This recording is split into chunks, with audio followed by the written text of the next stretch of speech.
porque, bueno, vamos a comenzar un día muy interesante hoy. Vamos a comenzar con una columna muy sensata, muy sensible, escrita y, bueno, obviamente planteada a usted por el queridísimo doctor Eduardo Sabugal. Ya sabe usted que él, pues evidentemente nos presenta estas joyas de la reflexión y con eso queremos comenzar hoy. Hoy que es pues el primer día de clases para muchos chiquillos, hoy que vaya que hace falta buscar esos ideales y ese tipo de reflexiones. Aquí está el doctor Eduardo Sabugal. ¿Qué tal? Soy Eduardo Sabugal y esto es La Luneta, videocolumna para Sin Censura. Se titula Sembrando Vida en la Constitución. En la región de la Costa Chica de Guerrero, desde Coajinicuilapa, la perla de Guerrero, Coaji, el sábado pasado, el 26 de agosto, Andrés Manuel López Obrador, en un discurso de ruda franqueza, dio la excelente noticia de que se enviará al Poder Legislativo una iniciativa para elevar a rango constitucional el programa Sembrando Vida, para garantizar la permanencia de los derechos sociales, esté quien esté en el gobierno, y que sea un derecho universal y permanente.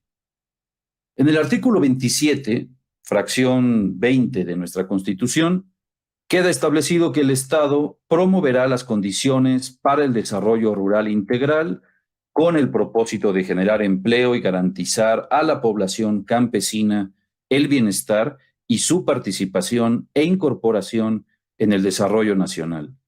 Y fomentará la actividad agropecuaria y forestal para el óptimo uso de la tierra, con obras de infraestructura, insumos, créditos, servicios de capacitación y asistencia técnica.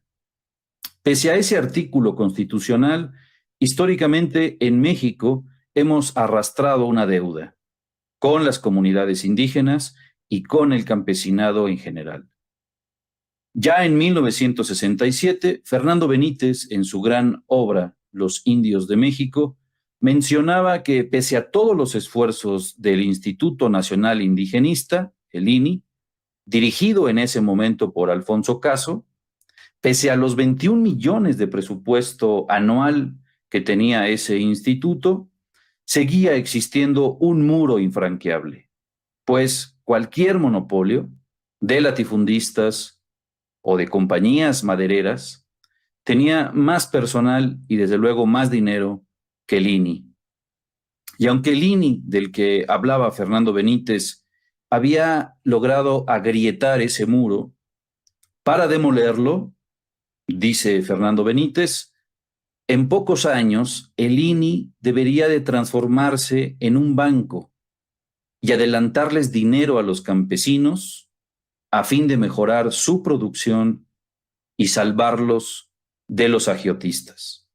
Comprarles los sombreros, el café, el enequén, montarles plantas donde se industrializaran sus materias primas, fomentar colonizaciones, tener la fuerza política indispensable que le permitiera obtener la titulación de sus tierras y eliminar a los contrabandistas, a los enganchadores y a los fabricantes de alcohol. Fin de la cita. Derribar el muro, liquidar los restos de la colonia, era para Fernando Benítez un objetivo político urgente que ningún presidente de la República había intentado, pues ninguno había encarado el problema resueltamente. En 1967 decía, refiriéndose al PRI, el régimen que se dice heredero de la revolución, si no hace justicia a los desvalidos, si no dinamita los compartimentos estancos, si no paga una deuda histórica que ha venido acumulándose desde la conquista, terminará de perder su dinamismo moral. Fin de la cita.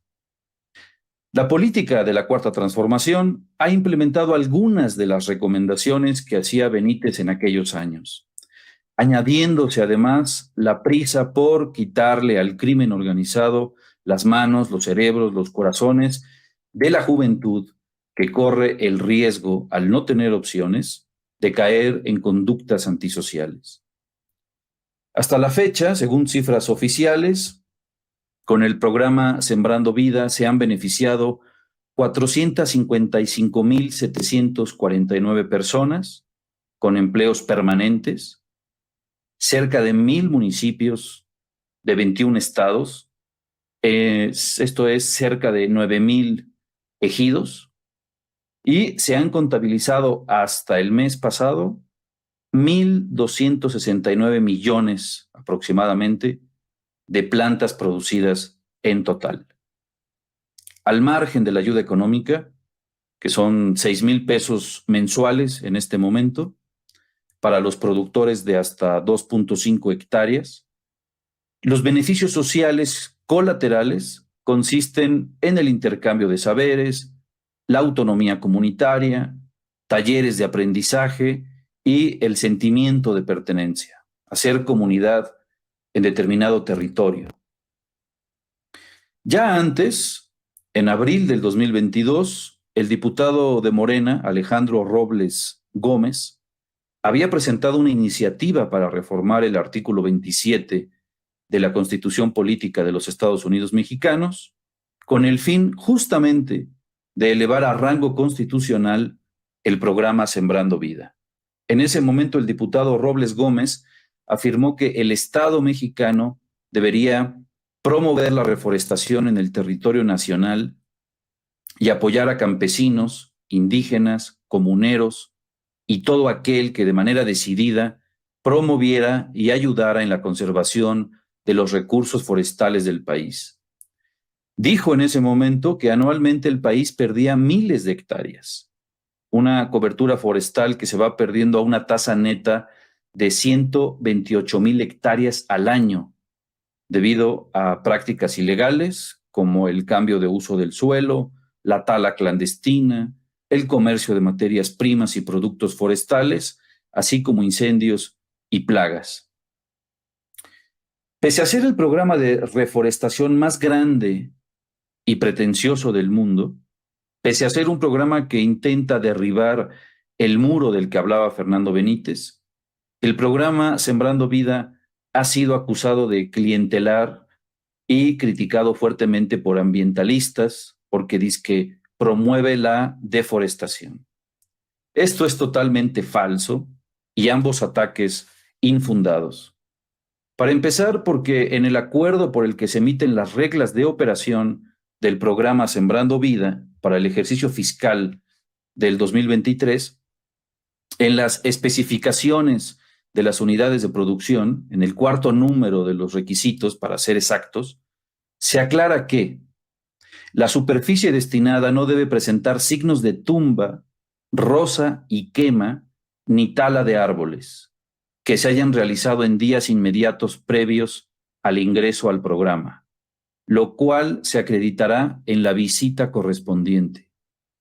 Y, por si hubiera dudas, más adelante en el inciso D, cuando se habla de los criterios de exclusión para la selección, se dice expresamente que no se considerarán elegibles los terrenos incendiados conforme a lo establecido en la Ley General de Desarrollo Forestal Sustentable, artículo 155, así como aquellos en los que se hayan realizado derribos de árboles con el propósito de ingresar al programa.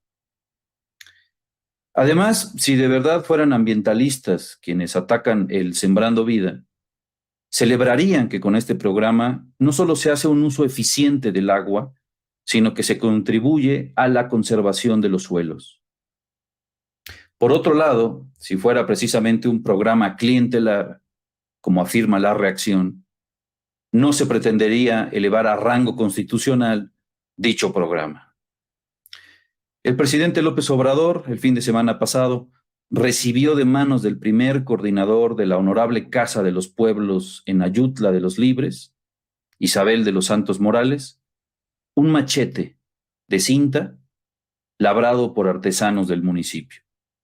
Más allá de lo anecdótico, fue algo muy simbólico y precisamente tiene que ver con la destrucción del muro colonialista del que hablaba Benítez y tiene que ver con el respeto a la dignidad, a la vida, que para los pobladores de la Costa Chica ha significado el viraje del gobierno de la Cuarta Transformación. De aprobarse la reforma constitucional que propondrá el Ejecutivo, se estará sembrando vida en la Constitución de todas y todos los mexicanos.